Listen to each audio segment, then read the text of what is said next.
Hey everyone, Ryan here at eTrailer. Today on our 2021 Grand Design Solitude camper, we're going to be checking out and showing you how to install the Dexter Disc Brake Kit. So with these big trailers and campers, braking performance is usually pretty poor. A lot of times they'll come right from the factory with just kind of your classic, electric drum brakes, which, they definitely help, they work, but there's a lot of room for improvement. And that's where something like this would come into play.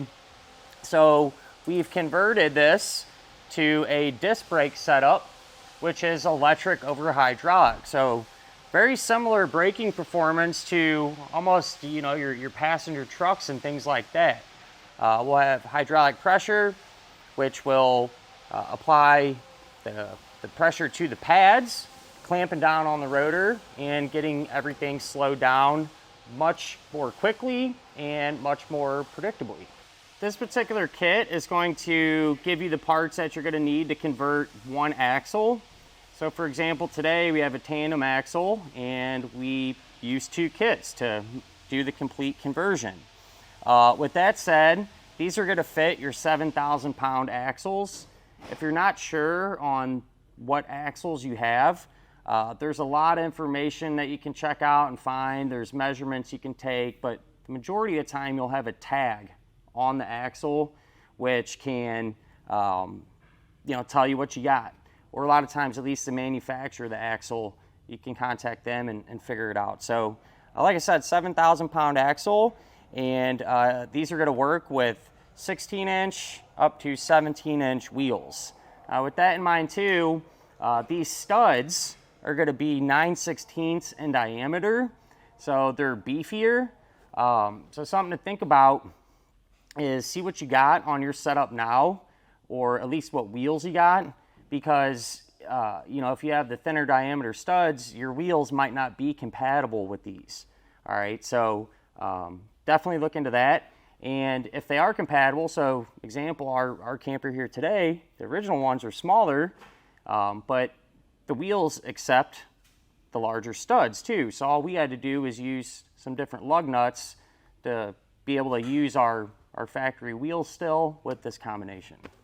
There's quite a few of these disc brake conversion kits out there that are available for a lot of these trailers, and some are more economical, some are a little more high-end, right? And the Dexter is definitely more on the high-end side. But as the saying goes, you get what you pay for. When it comes to the Dexter stuff, the machining is excellent. The hardware, a lot of grade 8 hardware, which is more heavy duty. There's a really nice finish on these rotors here. And one of the big differences that I can tell is this is a 4-piston brake caliper, all right? Meaning you have a piston here, and 2 more just like it on the other side. And so what happens, it's just gonna have more clamping force, more clamping power. I guess you could say this is almost like a performance brake kit for trailers. So that's what you're seeing there with this. These are also oil bath bearings. So instead of the traditional, just regular grease that you'd have to pack your bearings and stuff, you have oil bath gear oil in there. So a lot of times you'll get, reduced temperatures, extended bearing life, stuff like that. And, just to compare this kit, I actually have another one on hand here. Right below it here, I'm setting it down. And this one's made by Hydrostar. Nothing wrong with these kits. We've done a ton of them, but, they're definitely an improvement over your drum brake kit, but these are just standard greased bearings. They're still pretty nice parts and everything. Like I said, definitely an upgrade from what you got, but compared to the Dexter, you're going to see a big difference. As far as the machining and everything goes, this is all just, for the most part, stamped. The tolerances are not as precise, at least from my experience, and the big difference you'll see is the caliper. And this is what is really important, right? This is what's responsible for applying the brake pads.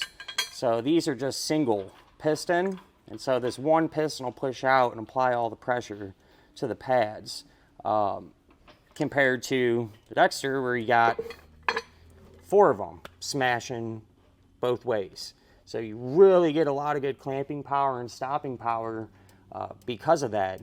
And not to mention too, the Dexter ones, the calipers are a little bit larger, and so your brake pads will be a little bit bigger than most of the kits out there too, which again, you got more friction, more stopping power.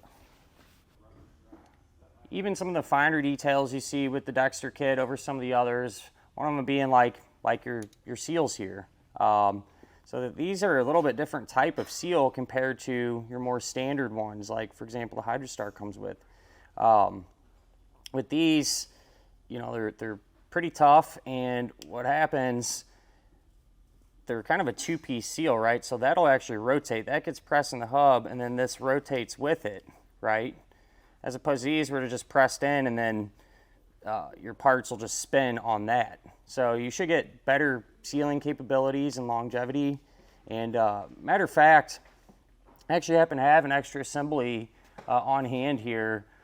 We'll flip it over and check out the back side of it, show you a little bit more what's going on with this and some of the bearings that come with this kit. Since the kit does come with the inner bearing, outer bearing, and new oil seal, it's going to make installation a lot easier, not trying to figure out what bearings are going to work, so on and so forth. And it comes pre-installed with new races already in the hub as well, so you don't have to worry about driving them in or anything along those lines. A lot of people wonder, you know, if this is going to work. So with their particular application, and you know, just to give you some information here, as far as the inner bearing is concerned, that's going to have a 1.75 inch inner diameter. It's a 25/580 number bearing, so pretty common for this type of axle. And as far as the outer bearing, it's going to have a 1.25 inch inner diameter, and that number is 14125A. So again, pretty standard there, and you know, you'll know these are going to match up with your hub and not have anything to worry about as far as that is concerned. And with the oil seal, Dexter makes good oil seals. You know, it has a light rubber coating on the edge of it here. On the inside, there's a spring in there and everything, so pretty standard. You know, it's a quality oil seal. And with these, the outer diameter is going to be 3.376 of an inch. The inner diameter is 2.25 as far as that goes. And the number is a 1063. So everything will be a complete package here, ready for you to get set up on your trailer. You are going to receive the mounting assemblies, so you can actually mount up your calipers. And when it comes to the Dexter stuff, it is all well made. You know, the machining is high quality. Has a nice finish to it.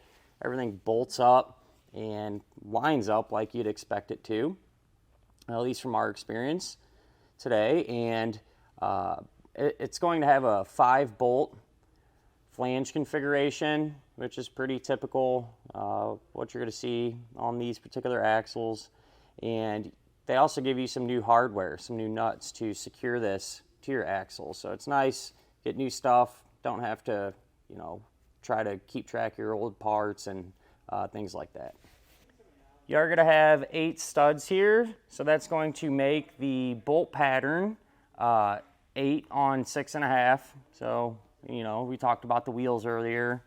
To check that too to make sure that they're going to be compatible. And in order to make a whole package like this work, you know, things can kind of get confusing trying to figure out all these different parts that you're going to need.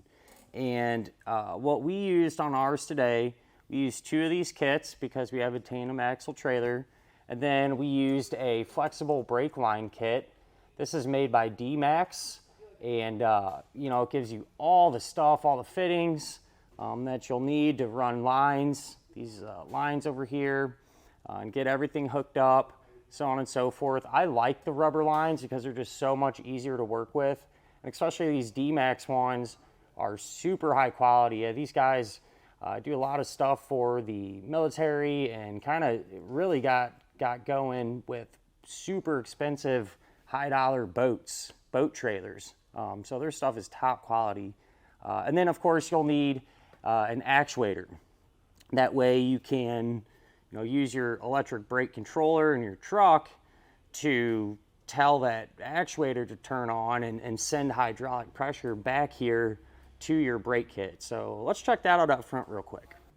This is a setup that we're working with. We went with the Dexter actuator, and you got to pay attention when you're picking these out. You need to make sure that the pressures are adequate, because with these disc brakes being, super high performance, they are going to require higher pressures than, say, your standard drum type brake. So this one's a 1600 psi, and a great matchup for the brake kit that we got installed on our camper.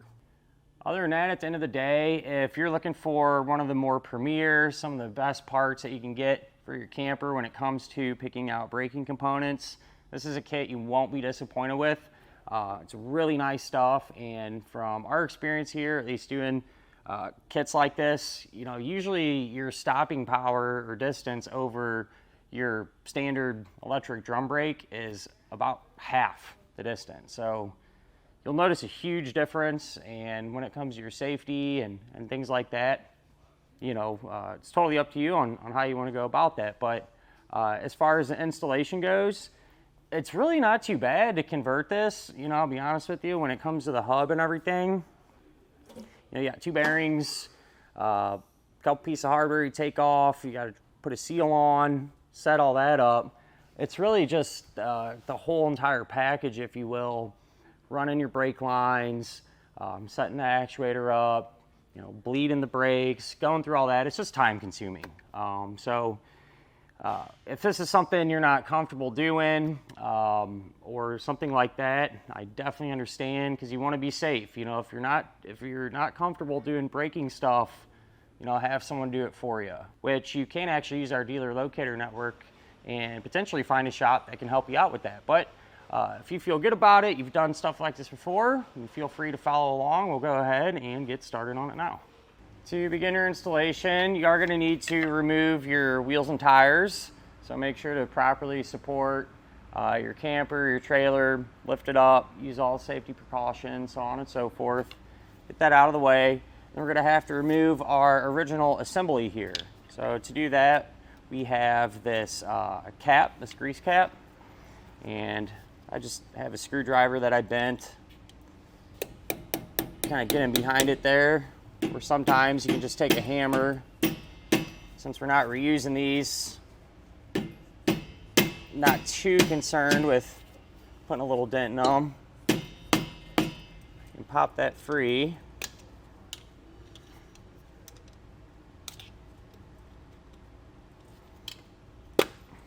Work that out.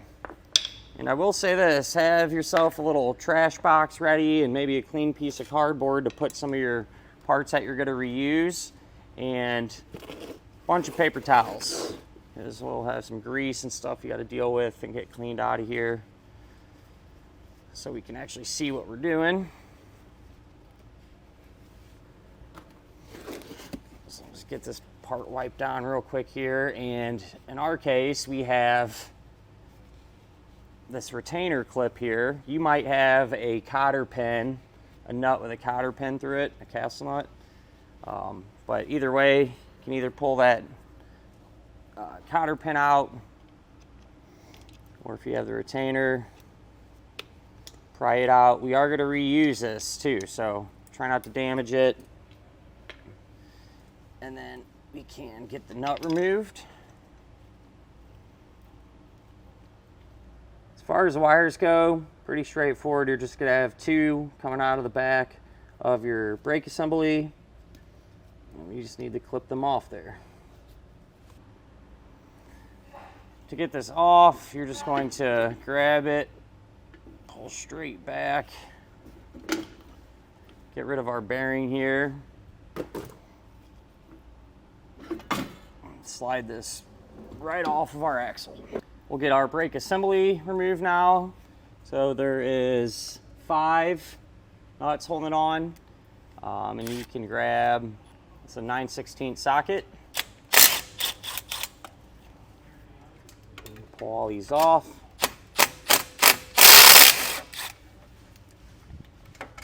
And then this whole deal should pop off here. In our case, it's kind of bound up, so you might just have to help it out a little bit. Careful not to damage your spindle, and we'll set this off to the side. It'd be a great time to clean everything up, get all the grease off of your spindle, inspect it, make sure it's not damaged or anything like that. And since we're switching to oil bath type bearings, I want to make sure to get all the grease out, or as much as I physically can. So we have these quick lube axles here. I'm going to pull the grease zert out.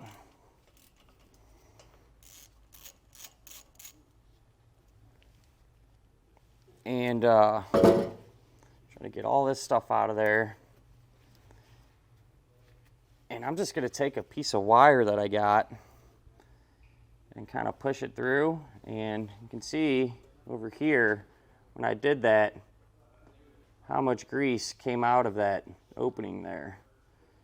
So I'll just kind of work it, get as much as I can out of there, and then put our grease fitting back. With everything all cleaned up, we can take this mounting bracket, and this is going to go onto our axle there. And these are side specific, so make sure you got the right one. And then the kit comes with new nuts there, and they also give you some blue Loctite. So just put some Loctite on the threads.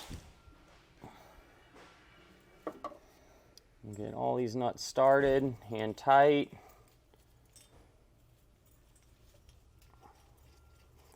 What I like to do with these, just to make sure everything gets drawn on evenly, is run them all the way down by hand.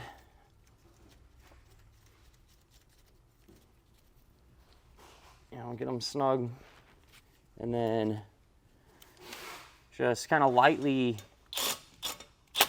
snug up each one in a star pattern, almost like you're tightening a wheel. You want to make sure and come back with a torque wrench now and tighten these nuts down to the amount specified in the instructions. At this point, we can grab our hub assembly and get the inner bearing and seal installed. And so I grabbed it. And it's always a good idea too, even though these are brand new, just visually inspect them, make sure they're not out of round or, broken or cracked or anything like that, because stuff does happen sometimes, So we're in good shape. And then I put some gear oil on this.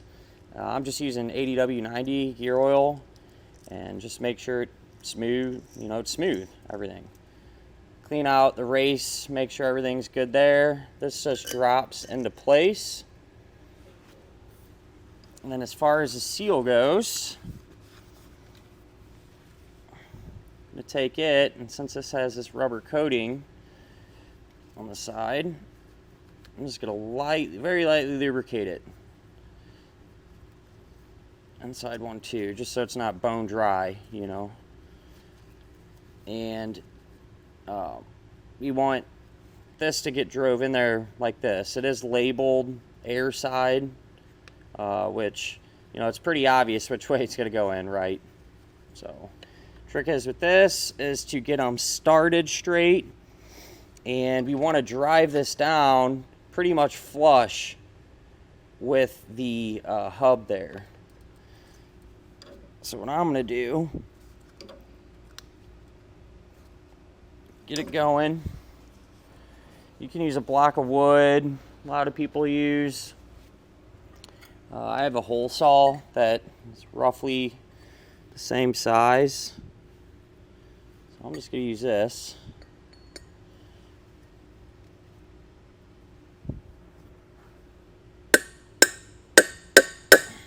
Start driving it in, and definitely want to check it.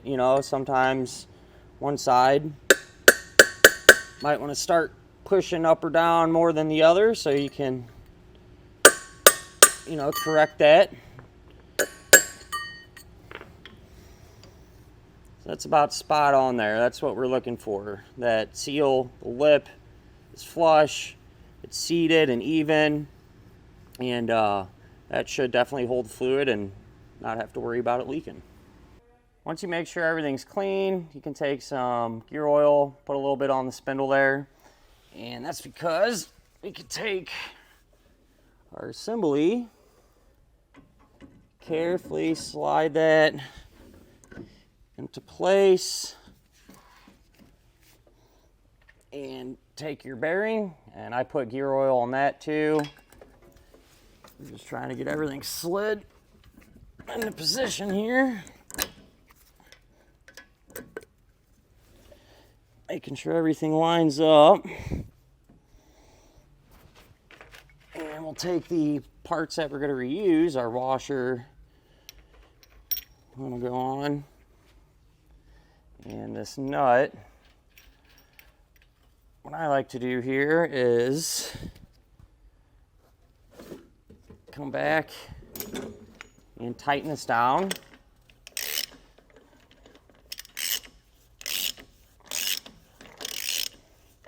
And it should be smooth. You know, if it's all super bound up and stuff, you know something's wrong.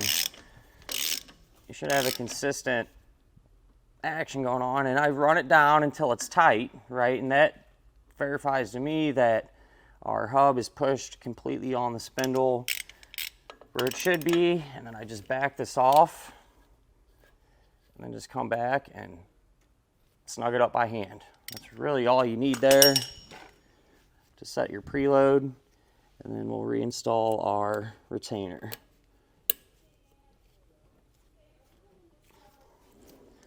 Make sure it spins, don't hear any funny noises, you know, everything feels good. And from there, we can start to finish everything else up in here. We can grab our cap now and make sure you pop the plug in the front of it. And there's an O-ring. If this O-ring is not installed on your cap, make sure to pop that on. And what I like to do is just take a little bit of the oil, put it on the O-ring just so it's not bone dry when we're threading it on. And I'll make sure this is clean here so we get a good seal. Not need debris or anything in there. And this is plastic, so make sure it's, you know, starting straight. You should be able to do it by hand pretty much all the way. And then we'll come back with a torque wrench here and tighten it down to the amount specified in the instructions. We can fill this up with oil now. So you pull that cap out, and that's how you put oil in this. And if you look on the, you know, cap lens here, it'll say oil level, and there's a line that kind of runs all the way around it. That's what we want to fill this to. So we'll grab our 90 weight oil here and start filling her up. So when you do this, you can put some in, kind of rotate it, you know, let that oil kind of seep into everything. It'll take a minute to do this too, so you can get it close, and when you're working on everything else, the brakes and whatnot, come back and check it.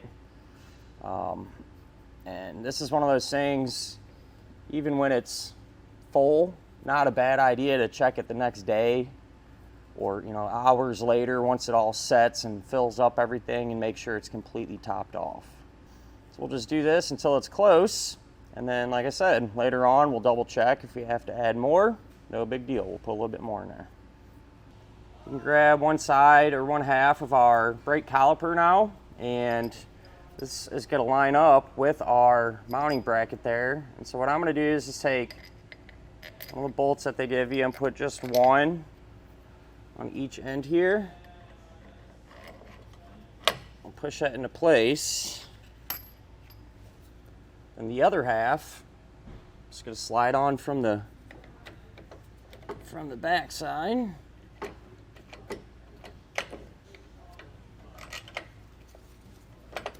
kind of get everything roughly in position here. Take the other 2 bolts, put one more in the top, one more in the bottom.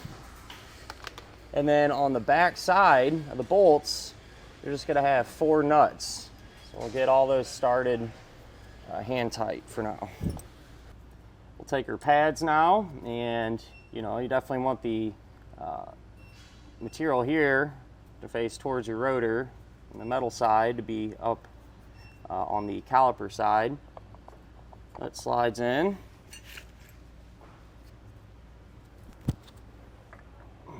And this one will slide in.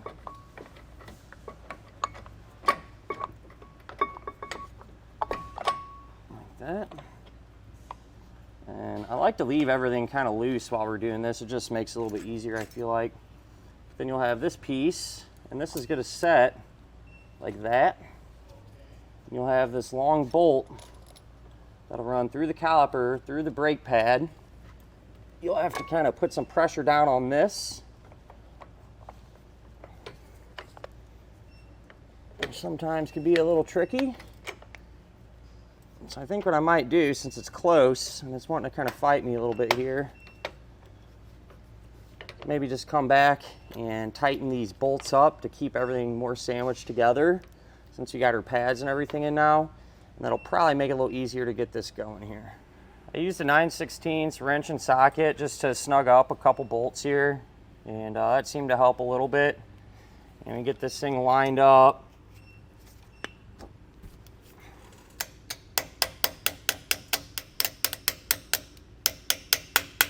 Where it comes out, you can take this piece, all right, and how it's bent, when you put this on there, you want the arch to be like this. And then the nut, get that on hand tight. Now you want to make sure and come back and completely tighten and torque up the bolts that are mounting the caliper to our bracket. And you can find that info in your instructions as far as how tight to get them.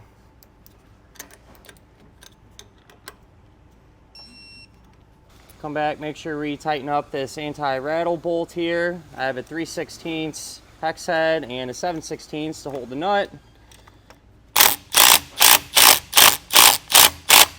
I'll just run that down a little ways. We'll get our bleeder screw installed, which is this piece here, and we put this on the top side of our brake caliper. And just make sure they get started straight. Don't want to cross thread these. I'll run this down by hand, and then I have a 10mm wrench here. And preferably on all these types of fittings, you want to use a line wrench. And we'll just snug it up. We can take this line now, and it's going to set something like that. All right, and we're going to have a union. And on this end, I'm going to get this started. Then there's this little bracket here where this will go through to prevent everything from spinning, And then this little part, there will be a hole on the back side of this where it'll line up and actually get bolted down. So I'm just going to get everything roughly in place, I think, here.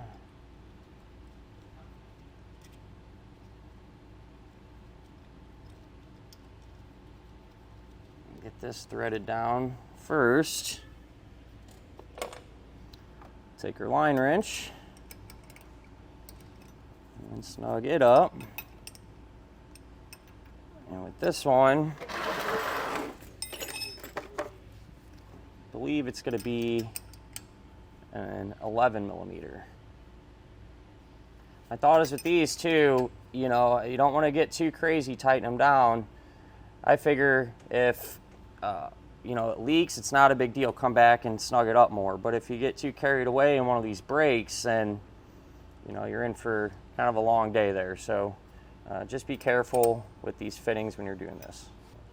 we have our crossover, and this will go on the bottom, so it'll connect one half of the caliper to the other half. And with these, you just want to be careful. Make sure they're both started good, because it's kind of easy to start to get them hung up if one side starts to get a little tighter than the other.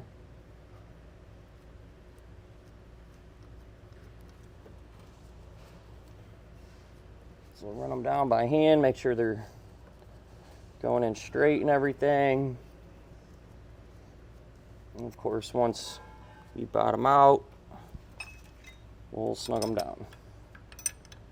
On the back side here, they're going to give you this little P-clamp, and this is going to slide around the brake line and line up that threaded hole.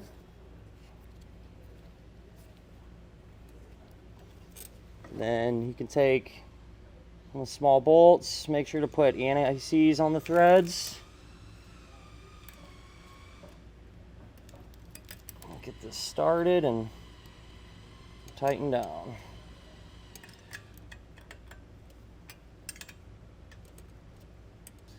And while we're back here, this bracket, we can take the other little bolt, anti-seize on that, and get that one started.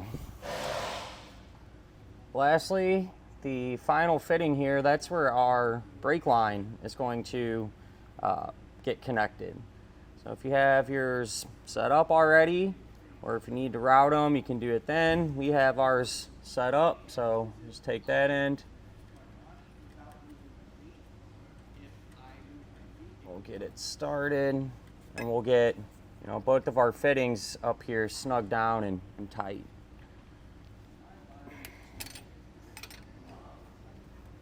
So this is all put together now. From here, you'd simply just repeat that exact same process for the other end of the axle. And of course, if you have a tandem or triple axle trailer and you're setting those up as well, do all that. Now, with that said, these are going to have to be bled, get brake fluid through there and everything. But we have a few things that we need to do first. Finish wrapping up our actuator and stuff like that before we can get to that point. So we'll get that done. We'll come back once everything's ready to go and show you how to get these brakes bled and get all the air out of the lines. Whenever you are ready to bleed brakes, you're going to need quite a bit of fluid. I'd say probably at least 5 or 6 of these. These are little 12-ounce containers here, so just keep that in mind.